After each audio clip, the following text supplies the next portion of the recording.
Bom, boa noite a todos. Gente, que louvor bom, né?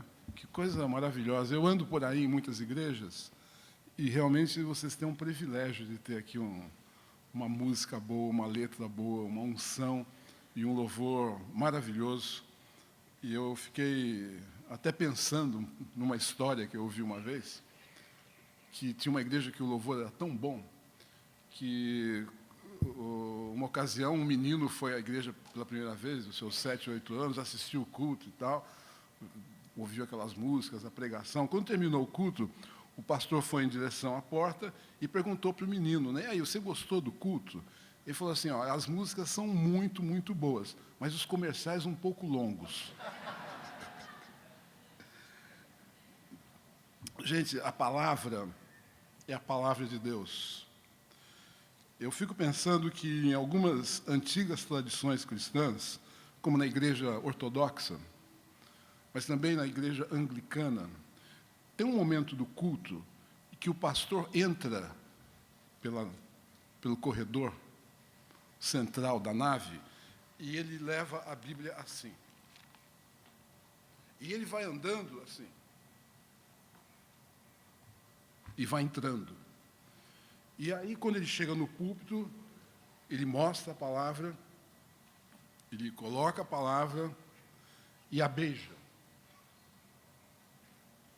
E, às vezes, eu fico pensando o quão necessário é a gente resgatar essa perspectiva de uma palavra através da qual Deus fala. E um pouco do que eu vou falar hoje à noite é continuação do que a gente fez aqui hoje de manhã, tentando responder a pergunta quem é Deus e quem é o homem. E, claro, a gente fez um pouco de teologia, fez algumas aplicações práticas, mas hoje eu queria trazer para o concreto na história de um homem das Escrituras, trazer para uma biografia. E uma das maneiras de ler a Bíblia é através das biografias. Na realidade, a Bíblia é um livro de biografias. Vai aparecer mais de 100 vezes o Deus da Bíblia, denominado o Deus de Abraão, Isaque e Jacó. Deus de um avô, de um filho, de um neto, o Deus que se mistura e caminha com uma família, que é uma família disfuncional e uma família de trapaceiros. Mas Deus se associa a essa família. A gente não pode idealizar muito esses homens, Abraão, Isaque e Jacó. Era gente muito pecadora, mas a quem Deus concedeu a sua amizade e o seu nome associado a eles. Então, quando a gente lê a Bíblia desde essa perspectiva biográfica, a gente tem que entender que cada um desses personagens das Escrituras tem uma universalidade, ou seja, todos nós estamos representados com eles. De forma que o registro histórico da Bíblia, ele não está preso àquela realidade histórica daquele momento e daquela época. Isso significa dizer que Deus fala comigo e com você da mesma forma que Ele falou com a mulher samaritana, que Ele falou com o menino rico, como Ele dialogava com Pedro. Ou seja, a palavra a gente lê, mas ela não está presa num contexto histórico de 2000 anos atrás. Ela se reatualiza e, tal qual Jesus fala e interage com as pessoas do seu tempo, ele continua agindo e interagindo aqui e agora através do seu Espírito Santo. Isso é muito importante, porque a gente lê a Bíblia tipo com um recuo, assim, né? Isso que aconteceu lá e tal. Não, está acontecendo agora. Está acontecendo agora. Esse texto que eu vou ler hoje à noite é um texto que eu tenho trabalhado já há algum tempo e está no meu coração, e é um texto que eu não consegui pregar ainda. E cada vez que eu passo os olhos nesse texto, cada vez que agora mesmo eu estava fazendo isso, eu fico muito emocionado, ele me toca, então é possível que eu me emocione aqui em alguns momentos, porque esse texto responde quem é o meu Deus e quem eu sou. E ele vai lidar com a biografia de um homem muito controverso nas Escrituras, um homem execrado, um homem do qual a gente não quer nem ouvir falar, que a gente tem prejuízo, tem preconceito, que é Caim. Mas mais eu leio essa história, e vocês vão acompanhar os versículos, mais eu percebo que Caim, depois do que ele fez, ele se tornou um santo. Deus o redimiu. Então vamos ao texto. Capítulo 4 de Gênesis. Esse texto também, assim, há uns 2 anos atrás, eu li um livro do Saramago, que chama Caim. E o Saramago, ele é um grande autor, ele é um grande escritor. Ele escreve assim, ele prende você de tal maneira, assim, ele tem um rafinamento intelectual, mas ele demole o Deus do Antigo Testamento com esse livro. Ele vai demolindo, e a história de Caim, nesse livro do Saramago, não está restrita ao episódio que aconteceu ali quando ele mata o seu irmão. Ele vai viajando no tempo e vai passando por Moisés, vai passando por uma série de outros eventos da história de Israel, e nessa trama ele vai dialogando com Deus e dizendo, por exemplo, o seguinte: olha, o senhor é absolutamente incoerente, porque o senhor, afinal, me condenou, ficou chateado comigo que eu matei meu irmão, mas o senhor matou milhares lá em Sodoma e Gomorra, criança, inclusive. Então, ele tem esse desmonte do Deus do Antigo Testamento e apresenta assim um Deus sanguinário, um Deus que quer o filho de Abraão, um Deus incoerente. E quando eu li esse livro, eu falei assim: eu preciso estudar a história de Caim um pouco, preciso ler um pouco a história de Caim. E tem uma leitura bíblica, que é uma leitura muito antiga, que chama-se Léxio Divina. Não sei se alguém já ouviu falar dessa leitura. Mas é uma leitura mais com o coração, é uma leitura mais imaginativa, onde você entra na trama bíblica, na pele dessas pessoas que estão agindo com Deus, e percebe o que Deus está fazendo com a sua vida. Então, eu entrei um pouco na pele de Caim, para entender a minha humanidade e para entender quem é o meu Deus. Eu vou pedir que alguém leia, por favor, o capítulo 4 de Gênesis, até o versículo 22, que eu estou com pouca voz, estou com problema de garganta, assim me poupa um pouco. Por gentileza.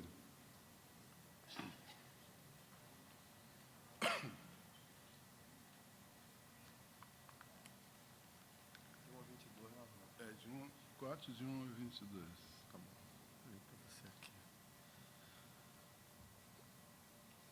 Coabitou o homem com Eva, sua mulher. Esta concebeu e deu à luz a Caim.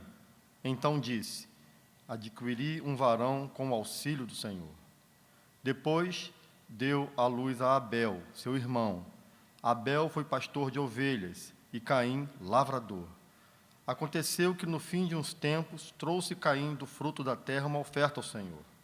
Abel, por sua vez, trouxe das primícias do seu rebanho e da gordura deste. Agradou-se o Senhor de Abel e de sua oferta, ao passo que de Caim e de sua oferta não se agradou. Irou-se, pois, sobremaneira Caim, e descaiu-lhe o semblante. Então lhe disse o Senhor: por que andas irado? E por que descaiu o teu semblante? Se procederes bem, não é certo que serás aceito? Se, todavia, procederes mal, eis que o pecado jaz à porta. O seu desejo será contra ti, mas a ti cumpre dominá-lo. Disse Caim a Abel, seu irmão: vamos ao campo. Estando eles no campo, sucedeu que se levantou Caim contra Abel, seu irmão, e o matou. Disse o Senhor a Caim: onde está Abel, teu irmão? Ele respondeu: não sei. Acaso sou eu o tutor de meu irmão? E disse Deus: que fizeste? A voz do sangue de teu irmão clama da terra a mim. Eis agora, pois, maldito por sobre a terra, cuja boca se abriu para receber de tuas mãos o sangue de teu irmão. Quando lavrares o solo, não te dará ele a sua força. Serás fugitivo e errante pela terra. Então disse Caim ao Senhor: é tamanho o meu castigo, que já não posso suportá-lo. Eis que hoje me lanças da face da terra, e da tua presença hei de esconder-me. Serei fugitivo e errante pela terra. Quem comigo se encontrar, me matará. O Senhor, porém, lhe disse: assim, qualquer que matar a Caim será vingado 7 vezes. E pôs o Senhor um sinal em Caim, para que o não ferisse de morte quem quer que o encontrasse. Retirou-se Caim da presença do Senhor e habitou na terra de Nod, ao oriente do Éden. E coabitou Caim com sua mulher. Ela concebeu e deu à luz a Enoque. Caim edificou uma cidade e lhe chamou Enoque, o nome de seu filho. A Enoque nasceu Irade, Irade gerou a Menjael, Meujael a Metusael e Metusael a Lameque. Lameque tomou para si 2 esposas. O nome de uma era Ada, a outra se chamava Zilá. Ada deu à luz a Jabal. Este foi o pai dos que habitam em tendas e possuem gado. O nome de seu irmão era Jubal. Este foi o pai de todos os que tocam harpa e flauta. Zilá, por sua vez, deu à luz a Tubal-Caim, artífice de todo instrumento cortante, de bronze e de ferro. A irmã de Tubal-Caim foi Naamá. Obrigado, João. Obrigado. Nós estamos nos primórdios da humanidade. É imediatamente depois da queda, onde o homem é expulso do Éden, e há esse trauma tremendo, onde ele sai de uma vida de inocência e de comunhão com Deus para uma vida de autonomia e de pecado. Toda a dimensão de pecado da humanidade está presente nesses primórdios, porque ali não tem lei, não tem civilização, é o homem das cavernas que vai resolver as coisas na base da pancada. A civilização não existe ainda. E aí, nos primórdios, nas origens da humanidade, a gente vê que tem 2 homens, um é um agricultor, outro um pastor, um é sedentário, outro é nômade, e a gente vai ver o que aconteceu com esses 2 irmãos. A gente começa logo com o versículo 5. Desculpa. Versículo 5. Abel traz uma oferta, Caim traz uma oferta. Imediatamente no versículo 5, a gente lê assim, que de Caim e da sua oferta não se agradou. Irou-se, pois, sobremaneira Caim e descaiu-lhe o semblante. Do nada, acontece alguma coisa. Algo aconteceu. E é interessante que a ira não é uma escolha nossa. Eu não digo assim, eu vou ficar irado. Não. O texto diz que irou-se, pois, sobremaneira e descaiu o semblante. Ele não decidiu ficar enfurecido. Ele não toma a iniciativa de se enfurecer. Mas diante de um fato, de algo que está acontecendo ao redor dele, algo que lhe ultrapassa, algo que ele não consegue dominar, nem sabe a razão, ele fica irado. É assim que acontece conosco, muitas vezes. E a gente vai entrar um pouco nessa ira de Caim. O que está acontecendo com ele? Essa irritação que chega sem avisar. De repente, eu estou bravo, eu estou chateado, eu não consigo me controlar. E existem vários graus de ira, de cólera. Desde o mau humor, de ficar emburrado, até a fúria descontrolada. São vários matizes da ira. Caim é o primogênito. O texto do capítulo 4, versículo 1, quando Caim nasce, a mãe, Eva, diz assim, adquiriu um varão com o auxílio do Senhor. Ou seja, ela sabe que esse filho não é só seu, que Deus é pai também desse menino. Esse filho veio, mas ele veio pela força, pela unção, pela possibilidade do divino e do eterno de eu engravidar e gerar esse filho. Esse menino ele é consagrado ao Senhor, ao dizer, quando Eva diz isso. O texto diz que quando Caim se ira, o seu semblante cai. É como se a imagem de Deus se desmanchasse no rosto de Caim. E é um sintoma externo de algo que está no coração. É impressionante como isso acontece. Eu, com Isabelle, por exemplo, que é minha esposa, quando eu chego, eu olho para ela e falo assim, o que aconteceu? Não está tudo bem, né? Você já sabe. Você olha no rosto, tem gente que consegue disfarçar, mas fica claro, quem tem intimidade conhece. E o seu rosto é transformado. Agora, até agora, não aconteceu nada. Ele só está irado. Mas, ainda assim, apesar de não ter acontecido nada, Deus começa a intervir e conversar com Abel. E diz, no versículo 6, que Deus pergunta, escuta, Caim, por que você está irado? Por que você está com essa cara horrível para baixo? Aqui a gente vai começar a perceber como é que Deus lida com um pecador. Como é que Deus vai restaurar esse homem? Porque é na base assim, de muita graça e de muita ternura. É claro que Deus já sabia, mas ao perguntar a Caim, ele quer começar um diálogo. Escuta, o que está acontecendo com você? Fala comigo.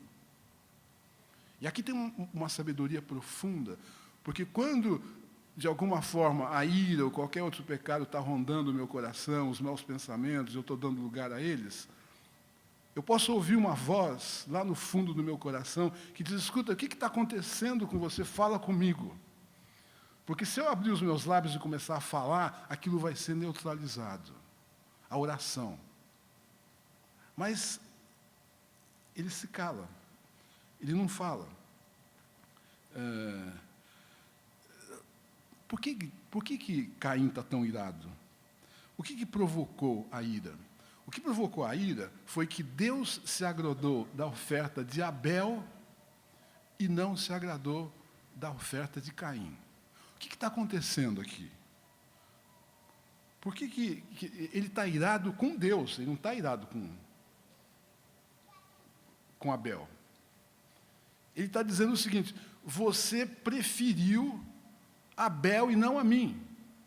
Só que tem o seguinte, quando a gente olha o texto, diz assim, que aconteceu, versículo 3, que no fim de uns tempos trouxe Caim do fruto da terra uma oferta para o Senhor. Deus não tinha pedido nada, mas Caim se adiantou e trouxe uma oferta de coração e deu a Deus. Abel só copiou ele depois. Viu o que o irmão fez e fez a mesma coisa. Agora, por que Deus escolhe honrar Abel e não Caim? Por que a gente tem dificuldade de compreender algumas atitudes de Deus? Caim não responde, é um silêncio. Ele quer iniciar um diálogo, mas ele se cala. E qual é a razão dessa cólera de Caim? Não é que Deus gosta mais de carneiro do que de frutas e hortaliças. A gente olha o texto e percebe que Caim é o primogênito. E ele tem o direito da herança. O primogênito tem privilégios. O primogênito é o maior. Ele, inclusive, tomou a iniciativa primeiro. Pela lógica, Deus devia honrar Caim, não Abel. Mas a lógica de Deus é uma lógica ilógica para nós, porque Ele vai honrar o segundo e o mais fraco. Percebe?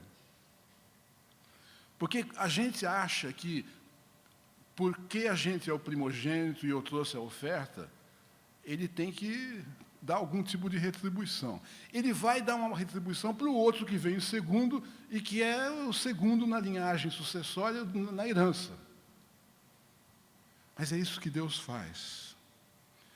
E quando Deus não honra, aquilo que ele achava que era direito seu, mexe com o seu orgulho. Ele fica com o orgulho ferido. Como que ele honrou o meu irmão e não a mim? Eu que tomei a iniciativa primeiro e ele só me copiou. E eu que sou o mais velho. que sou o herdeiro e que tem direitos. Mas a lógica humana não é a lógica de Deus. E Deus escolhe o mais fraco e o que não tinha direitos, que nem sequer tomou iniciativa, simplesmente copiou o irmão mais velho e honra esse cara. Aqui tem uma lição preciosa para a gente. Porque a gente acha que nós somos bons crentes, e Deus então tem que honrar a gente. E aí o que acontece quando ele vê um outro que está em segundo plano, vê um outro que está em segundo lugar, e ele honra o outro. Daí Caim se apega aos seus direitos de merecimento, e ao invés de abrir mão e se alegrar, porque Deus visitou o menor e o mais fraco, ele fica irado, ferido no seu amor próprio, ferido quando a gente não é reconhecido e fica com raiva. Essa raiva está misturada com inveja, está misturada com sentimentos homicidas, essas enfermidades espirituais que assolam a nossa alma. Eu quero ser o centro das atenções, eu quero que Deus me paparique e atenda os meus pedidos e faça o que eu quero. E quando alguém se sobressai mais, quando alguém é honrado mais, eu fico com raiva e quero destruí-la. O problema dele é com Deus. Mas como ele não pode atacar Deus, ele vai atacar a quem Deus ama. Então a cólera é esse sintoma. E Deus está perguntando, escuta, pensa um pouco porque você está irado, vamos conversar. E ele está calado. Deus espera um reconhecimento, uma confissão, mas Caim se cala, ele não responde. E Deus sabe que Caim está irado com ele, não é com o irmão. E a resposta que ele quer é que Caim comece a falar, mas eu estou muito bravo mesmo com o Senhor. Aliás, eu posso orar assim, eu não entendo. O Senhor fala que vai fazer uma coisa, faz outra. Jonas orou assim. O patriarca chega para Deus um dia e fala assim, olha, é o seguinte, eu estou cansado de tentar ser abençoado de forma manipulativa, e agora chega não mais, agora é cara a cara, eu não vou sair daqui enquanto o Senhor não me abençoar, e pulou em cima de Deus, com tranco, com ímpeto de briga, né? Jacó, no Val do Jaboque. Não vou sair daqui agora enquanto o Senhor não me abençoar. Então, Deus não desiste. No versículo 7, apesar de Caim estar calado, ele continua o seu questionamento. E ele fala assim, se procederes bem, não é certo que será aceitos? Todavia, se procederes mal, eis que o pecado jaz à sua porta, e o seu desejo será contra ti, mas a ti cumpre dominá-lo. É interessante essa fala de Deus. Ele está dizendo o seguinte, ó, proceder bem significa literalmente reconhecer. Entender o que está acontecendo comigo. Confessar, perdoar. Como Deus dissesse assim, olha, você quer fazer o bem? Está ao teu alcance, você não tem que fazer o mal, você pode escolher fazer o bem agora. Você pode recuar. Em Efésios, a gente lê assim, longe de vós toda amargura e cólera, ira, gritaria, blasfêmias, bem como toda a malícia. Antes, sede uns para com os outros benignos, compassivos, perdoando uns aos outros como Cristo vos perdoou. Sai da ira e entra no perdão, isso é fazer o bem. Daí ele fala assim, porque eis que o pecado jaz à tua porta. E essa expressão aqui é muito forte.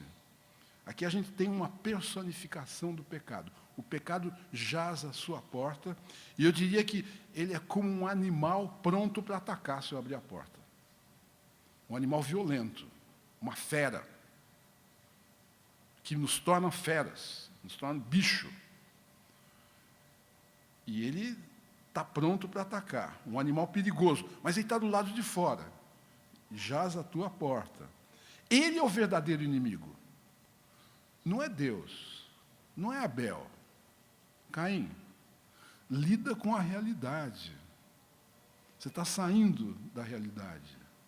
Você está deslocando a ira que era contra mim para Abel, e, no entanto, o seu problema é essa ira que não tem razão de ser, que é fruto de inveja, que é fruto de orgulho ferido.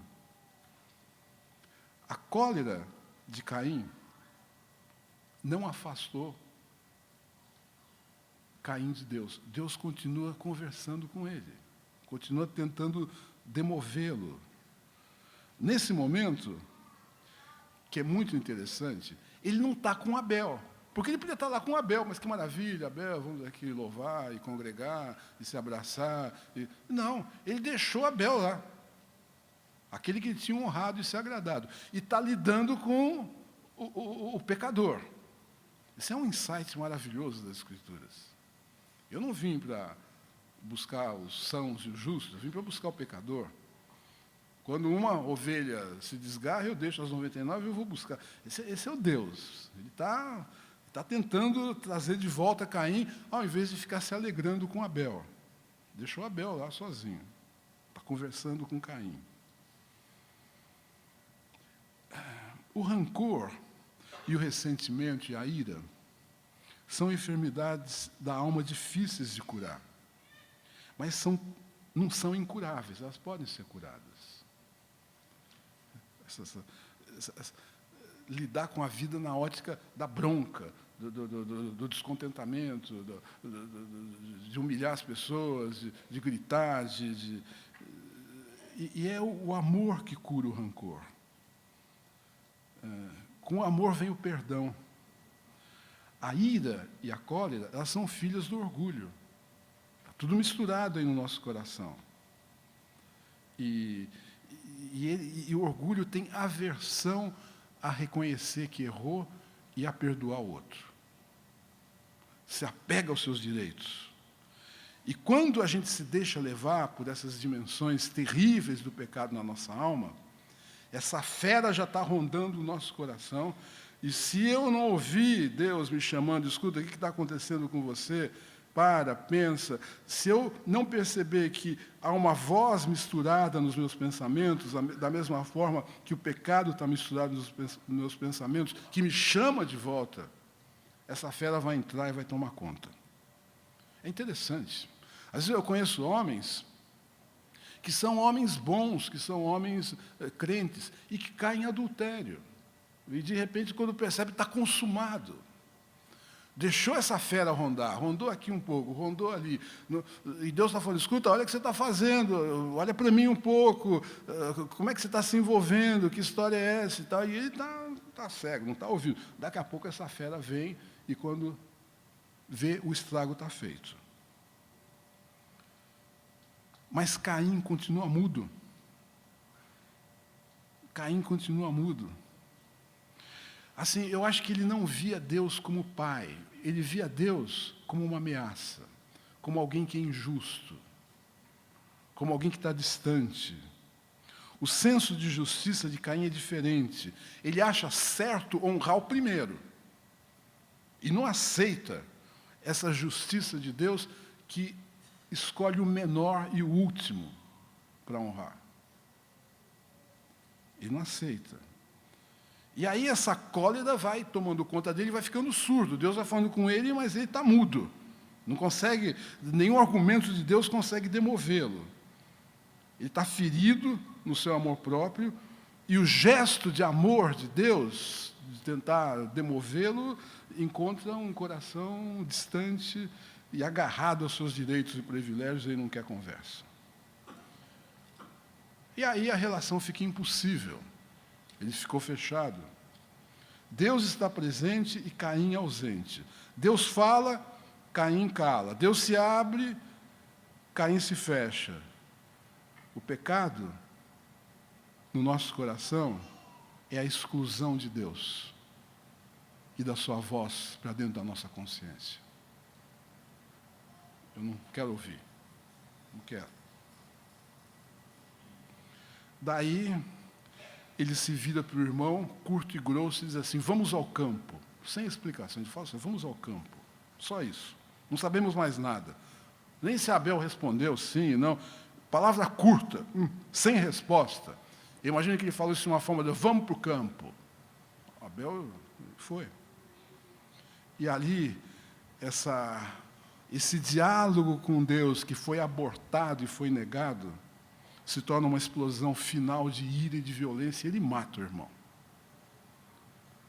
Mata o irmão. Nos primórdios dessa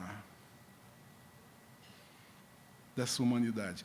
Mas, gente, não vamos levar esse texto e achar que cai... Porque a gente faz isso também de outras formas, também a gente fica irado e a gente não concorda, e o nosso orgulho faz com que a gente mate e abandone afetivamente pessoas que estão perto da gente e as exclua.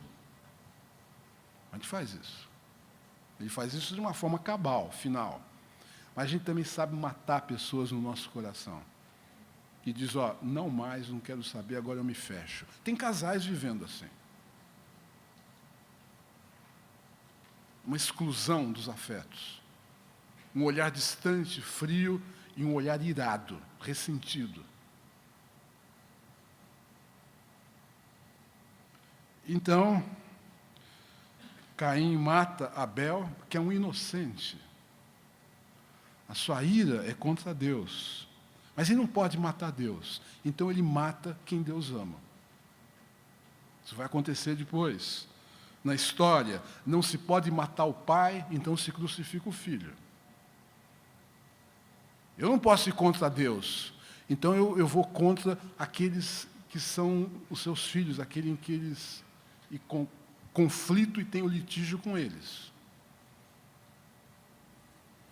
E toda relação quebrada, meus amados, tem origem nessa rebelião que surge no nosso coração quando a gente acha que Deus está sendo injusto comigo e privilegiando o outro.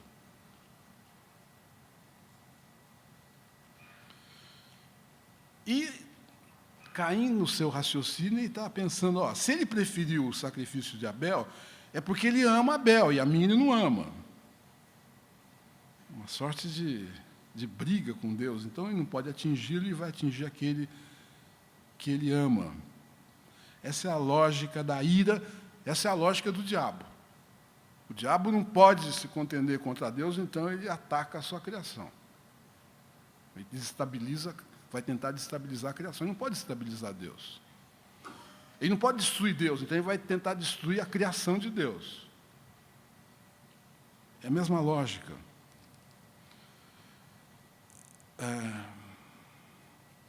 E aí, Deus volta a falar com Caim. E aí o texto diz assim, e novamente Deus fala, versículo 9, e fala assim, Caim, onde está Abel, teu irmão? Claro que Deus sabe. E aí Caim fala assim, eu não sou o tutor do meu irmão. Mas finalmente ele fala.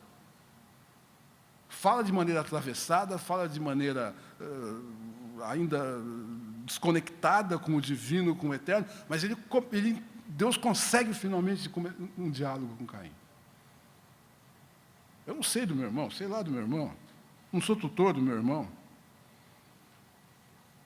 A ira, a explosão da ira fez com que a ira terminasse. E com essa ira consumada, terminada, ele ouve. Ele ouve. E Deus volta e intervém novamente, pergunta, onde está o teu irmão Abel? E Deus aqui novamente está agindo como um pai bondoso que quer restaurar Caim. Eu sublinho essa palavra irmão. Porque Deus está falando, fale-me do seu irmão. Onde é que está o seu irmão? É claro que Deus sabe. Mas Ele está convidando Caim a confessar. Meu irmão, eu o matei. Como é difícil a gente admitir, né? Não tem réu confesso. Não existe. Sim, sou eu. Eu matei o meu irmão. Ele, sei lá, não sei onde está meu irmão. Ele está ainda fechado. Mas o Deus da graça não desiste. Em Caim, toda a humanidade está representada.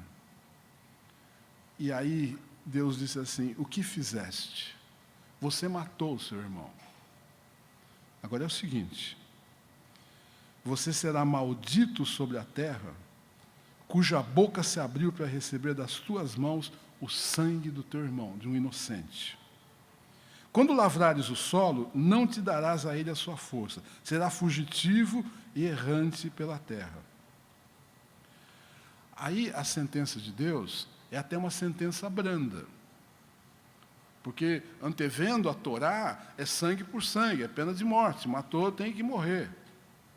Mas Deus está dizendo o seguinte: você vai passar alguns apuros, mas eu vou poupar a sua vida.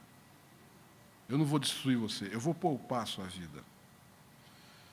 E agora, quando Caim fala assim: eu não sei onde está meu irmão, às vezes eu fico pensando que ele está falando a verdade. Porque muitas vezes a ira ou o pecado, a volúpia e o frenesi do pecado, me leva a fazer coisas que depois eu falo assim: pô, mas será que eu fiz isso mesmo? Como é que eu pude fazer isso? Como é que eu fui pisar na bola desse jeito? Outro dia eu estava tendo um diálogo com a minha mãe, que tem 90 anos, e ela falou duas frases, que são duas frases que me machucaram muito na minha adolescência. Porque ela disse mais ou menos o seguinte: você meus filhos, só estou esperando eu morrer mesmo. E ela tinha falado isso na minha adolescência, que ela ia morrer. Quando ela falou isso, eu falei: pode parar, como é que você está falando isso? Comecei a ficar bravo. Depois eu falei: meu Deus, o que eu estou fazendo? E eu dei uma bronca nela descomunal.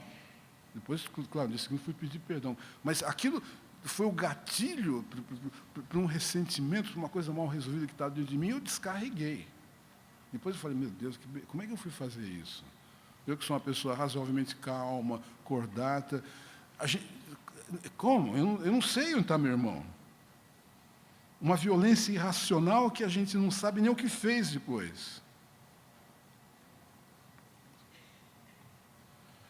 E aí Deus dá esse veredicto para ele.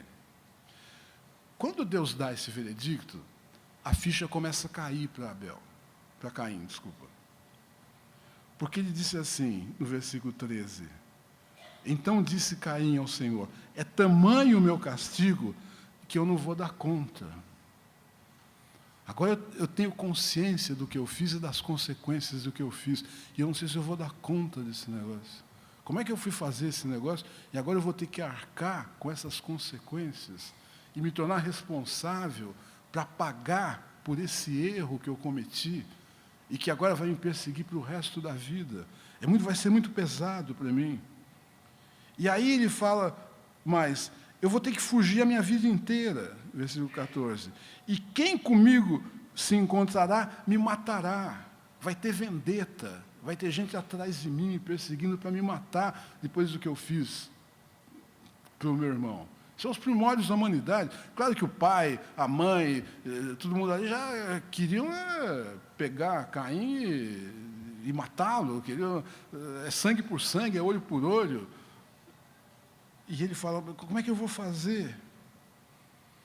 Como é que eu vou fazer?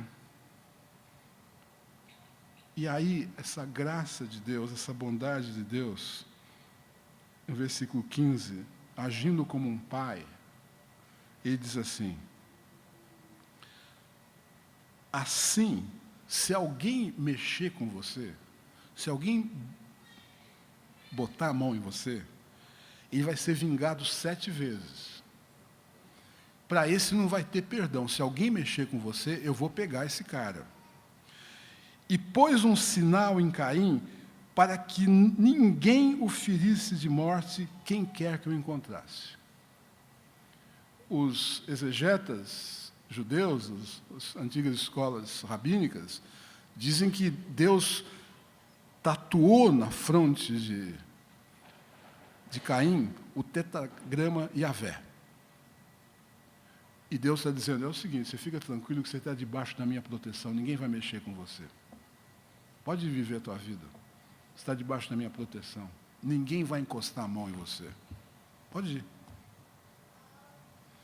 E aí diz o texto que ele se retira e vai habitar em um outro lugar.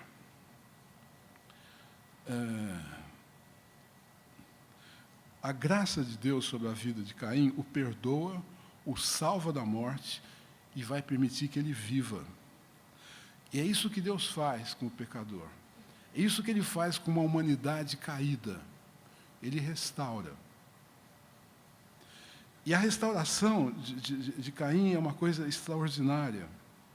Porque o texto diz assim: e coabitou Caim com a sua mulher, e concebeu, e deu à luz, etc, etc.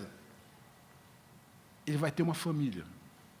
Ele vai virar pai, avô, patriarca de um clã, com filhos, com esposa. Com isso, ele tem que se reorganizar afetivamente, porque ele tem família. E diz assim: e ele edificou uma cidade, a polis. Caim é um precursor do processo civilizatório que a gente vive. Ele vai fundar uma cidade. E, ao fundar uma cidade, tem que ter ordenamento. Tem que ter ordenamento jurídico, tem que ter ordenamento urbano. Não é o caos, tem que ter lei. Aliás, polis, cidade, deu a palavra política. Ele é o precursor, num certo sentido, das ciências sociais, ao edificar uma cidade. Ele vai ter que pensar a cidade. Daí o texto diz assim, que, o versículo 20, que um dos seus filhos foi pai dos que habitam em tendas e possuem gado. Gado era o ofício do seu irmão. Num certo sentido, é uma reconciliação. Ele que era lavrador, lá no início, o irmão que era pecuarista, agora ele tem pecuária também ali nos seus negócios. Mas, no versículo 22, diz assim: Zilá, por sua vez, deu à luz a Tubal-Caim, artífice de todo instrumento cortante de bronze. Ele é precursor da tecnologia. O mandato cultural vai acontecer através de Caim. Ele está restaurando não só a sua vida, mas ele está restaurando a civilização que está começando ali no meio de uma barbárie, no meio de gente das cavernas e que não tinha lei nenhuma. Constituindo uma família, edificando uma cidade e promovendo o desenvolvimento da tecnologia da idade do bronze. Aí o pessoal começa a fazer ferramentas. Mas mais, o texto diz que... Onde é que estão as artes aqui?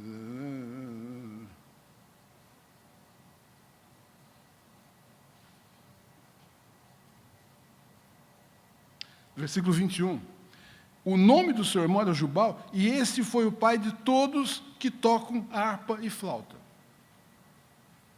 Daí tem orquestra, tem música, tem arte. A partir de Caim. Esse é quem nós somos.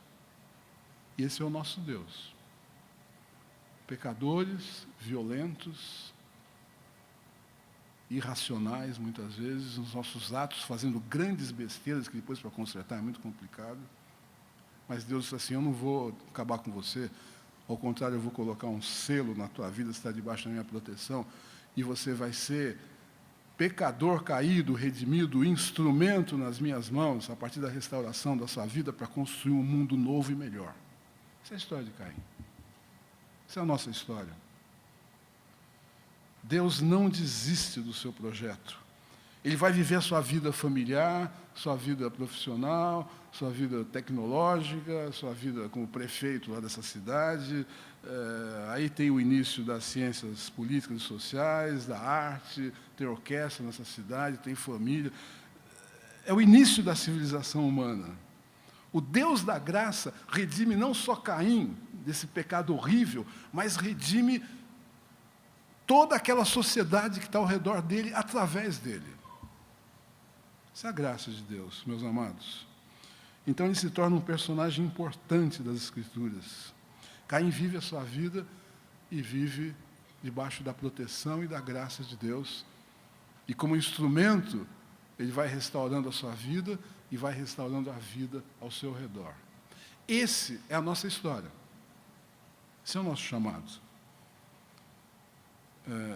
Com Caim, a manutenção da vida no planeta, de alguma forma, é preservada, porque podia ter sido a barbárie, né? Era só porretada um no outro, porque esse homem sujeito às suas próprias paixões. Então, esse grande vilão da história, da trama bíblica, que é o nosso tataravó, um assassino, pecador, é redimido e é usado por Deus nos primórdios da civilização para tornar esse mundo melhor. Que assim seja conosco, meus queridos. Que essa é a nossa história. Caim é quem nós somos. E o Deus de Caim é quem Deus é. Amém.